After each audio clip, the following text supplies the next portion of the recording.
आजही मोटरसायकलवर घरातनं बाहेर पडलो आणि नियोजित वेळापेक्षा अर्धा तास उशीर झाला तर घरातल्या आईबाबांची अवस्था काय असते हे प्रत्येकाने डोळ्यासमोर आठवलं तर मनात हा प्रश्न उभा राहतो की त्यावेळेस साहेब कामावर आणि स्वराज्यासाठी जे मारले गेले त्यांच्या घरातल्या आई वडिलांची अवस्था काय असेल. एका कादंबरीतला एक सांगितलेला प्रसंग खूप छान आहे. सालेरची लढाई आपण जिंकतो तेव्हा कडेरागडाचा किल्लेदार रामजी पांगेरा लढता लढता मारला जातो आणि त्याचं शौर्य राजांच्या कानापर्यंत येतं. एकदा राजे रायगडावर चाललेले असतात. जोडीला प्रतापराव गुजर असतात. प्रतापराव गुजर दाखवतात. राजे समोरचं कोरजाई नावाचं गाव जे दिसतंय ते आपलं रामजी पांगेराचं गाव. राजे म्हणतात आपण रामजीच्या आईबाबांना भेटूया. एक स्वार पुढे पाठवला जातो. 25-30 वस्ती असलेलं चिमुकलं गाव. घोड्यांच्या टापांचा आवाज ऐकल्यावर थोडंसं भयभीत होतं. दरवाजातून पाहतो की कोण आहे. तेवढ्यात तो स्वार रामजीच्या घराच्या समोर येतो. रामजीचे वडील डोक्याला मुंडासं बांधलेलं आहे. हातात खराटा आहे. वय झालेलं आहे. हात लटलट कापतोय. पाय कापतायत. डोळे लुकलुक करतायत. अशा अवस्थेतले बाबा समोर कोण उभं राहिले म्हणून पाहतात. स्वार उतरतो. सांगतो शिवाजीराजे येत आहेत. आणि शिवाजीराजे येत आहेत हे ऐकल्याबरोबर महाराष्ट्राचा राजा येतोय. काय करू. खराटा घेतो. कट्टा साफ करतो. भोंगड टाकतात आणि तेवढ्यात शिवाजीराजा समोर उभा राहतो. बाबा जातात आणि शिवाजीराजांच्या पायावर लोटांगण घेतात. तेव्हा बाबांना उठून शिवाजीराजे म्हणतात नाही बाबा तुम्ही आशीर्वाद द्यायचे. बाबा राजांना धरतात आणि कट्ट्यावर नेऊन बसवतात. बाबा संकोचलेले असतात. काय करावं कळत नाही. घरात जातात. रामजीची विधवा पत्नी, रामजीची आई, रामजीचा मुलगा यांना घेऊन बाहेर येतात. राजाच्या पायावर डोकं टेकवायला लावतात आणि पुन्हा संकोचून उभे राहून म्हणतात धाकला रूपाजी शिवारात गेलाय. काय बोलावं त्या भोळ्या बाबड्या बाबाला कळत नसतं. पुन्हा धीर करून म्हणतात माझं नशीब थोर म्हणून राजा तुझं पाय या गरीबाच्या घराला लागलं. तेव्हा राजे संकोचून म्हणतात बाबा हे गरीबाचं घर नाही. ज्यानं छातीचा कोट करून दिलेर खानाला छातीवर घेतलं त्या धैर्याने श्रीमंत असलेल्या रामजीचं हे घर आहे. मुलाचा उच्चार होताच बाबांच्या डोळ्यातून अश्रू व्हायला लागतात. राजे म्हणतात बाबा रडू नका. तेव्हा डोळे पुसत म्हणतात अरे राजा रडू कशाला. पोरानं माझी कुणी धन्य केली. माझ्या कुळाचा उद्धार केला. नाही तर तू कशाला गरीबाच्या घरी आला असता.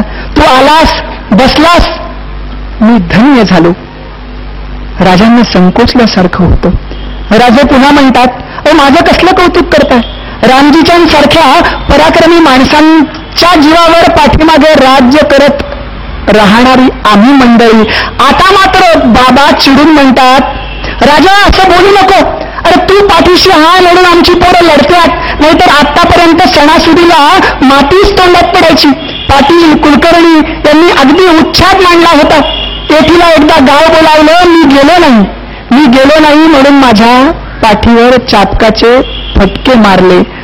आजही ते आठवलं की पाठीमध्ये कळ येते.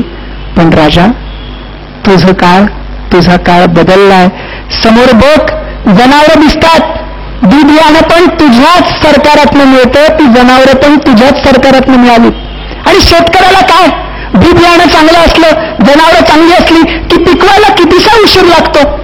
राजा 2 हिस्सा घेतोस, 3रा हिस्सा घेतलास तरी बी लोक आनंदाने देतील. राजांची जायची वेळ होते. राजे प्रतापरावांना खुणवतात. प्रतापराव संपत्तीची थैली त्या बाबांच्या हातात देतात. कुठल्या बाबांच्या? की ज्यांचा मुलगा काही दिवसापूर्वी, काही महिन्यापूर्वी मृत्युमुखी पडलेला आहे, ज्यांच्या घरात कदाचित एक वेळचं खावं, दुसऱ्या वेळचं मिळतंय की नाही अशी चिंता आहे. अशा गरीब बाबाच्या हातात पैशाची संपत्तीची थैली दिलेली आहे. बाबानं काय बोलावं, थैली नाकारत बाबा म्हणाले, अरे शिवारात शेत आहे, पाठीशी तू आहे, पैशाची गरज काय? पोरग गेलं म्हणून पैसे द्यायची गरज नाही. तेवढ्यात धाकला रूपाजी येतो. रूपाजीला पुन्हा शिवाजीराजाच्या पायावर डोकं ठेवायला लावतो. राजे म्हणतात आणि बाबा सांगतात, राजा माझ्या रामजीला जसं सांभाळलंस तसं माझ्या रूपाजीला देखील सांभाळ. याला तुझ्या ताब्यात घे, स्वराज्याच्या कामी लाव आणि त्यालाही तसंच सांभाळ. कुठला पिता सांगतोय? ज्याचा एक पुत्र या स्वराज्यासाठी खपलेला आहे, तो पिता पैशाची संपत्तीची थैली नाकारून म्हणतोय, माझा दुसरा पुत्रही तुझ्याकडे घे. राजे तेव्हा म्हणतात, बाबा नाही, हे सुद्धा संसाराचं काम, स्वराज्याचंच काम आहे, याच्यासाठी हा ठेवा.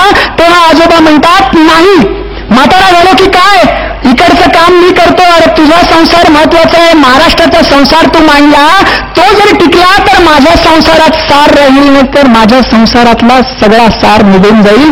राजा या रूपाजीला ताब्यात घे.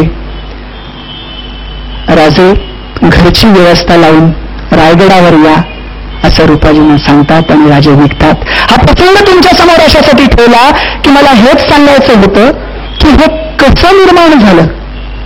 इतकी भावना हे प्रातिनिधिक म्हणून उदाहरण आहे, पण जे जे इतिहासाला माहीत नाहीत असे सुद्धा या मातीसाठी लढले आणि वीरमरण पत्करले, त्यांच्या आईबाबांची भावना हीच होती. ही कशामुळे झाली माहिती आहे का? कारण त्या काळी त्या जनतेला राज्य आपलं वाटत होतं आणि राजाला जनता ही पुत्र वाटत होती.